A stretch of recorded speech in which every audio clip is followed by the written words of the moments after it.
Chers amis, aujourd'hui vous allez suivre à votre chaîne Petrus One TV la 8e étape d'élevage moderne de tilapia dans les étangs qui consiste au pesage, comptage et transfert d'alevins venant du Hapa vers les étangs de pré-grossissement.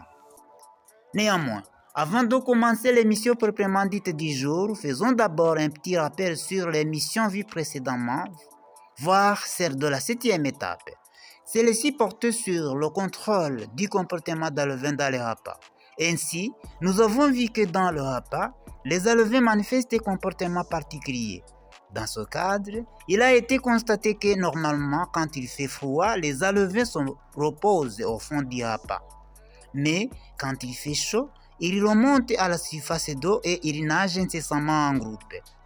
Le mouvement des alevins dans le Hapa est un indicateur primordial qui montre au pisciculteur que son projet va bien ou pas. Ainsi, si il trouve un alevin qui nage seul, il doit savoir que cet alevin a un problème d'ordre sanitaire. Si le nombre d'alevins qui nagent seuls dans le Hapa augmente, le pisciculteur doit intervenir vite et corriger les erreurs, sinon tous les alevins peuvent mourir dans un laps de temps. Il doit aussi leur donner une nourriture qualitativement et quantitativement suffisante, sans oublier de les protéger contre les ennemis et plus particulièrement les oiseaux piscivores.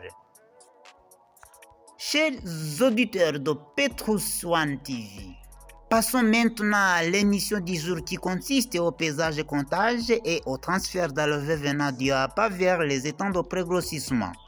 En revanche, après 21 jours, c'est-à-dire après 3 semaines d'empoisonnement, si le pisciculteur respecte toutes les conditions de bonne prise en charge de ces alevins, ils grandissent et grossissent vite de sorte qu'à ce moment, ils pèsent en moyenne entre 5 à 10 grammes.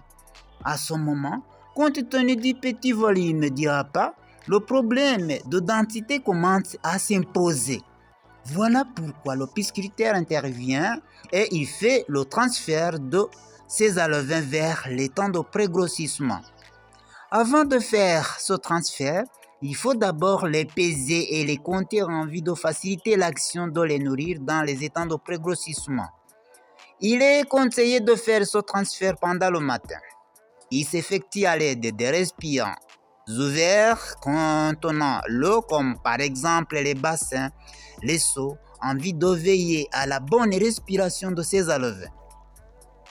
Lorsqu'on arrive à l'étang de pré-grossissement, on ne les verse pas dedans. Au contraire, on dépose le récipient à la surface d'eau de l'étang et on le plonge dedans jusqu'à ce que le récipient soit plein d'eau venant de l'étang et par la suite, les alevins sortent de ce récipient et ils entrent dans l'eau de l'étang. Chers amis, l'étape suivante portera sur la nourriture de poissons. Vous verrez donc comment les nourrir dans les étangs. Souvenez-vous de cliquer sur s'abonner ou subscribe en vue d'être ensemble au cours de cette importante émission. À bientôt. Ciao, ciao.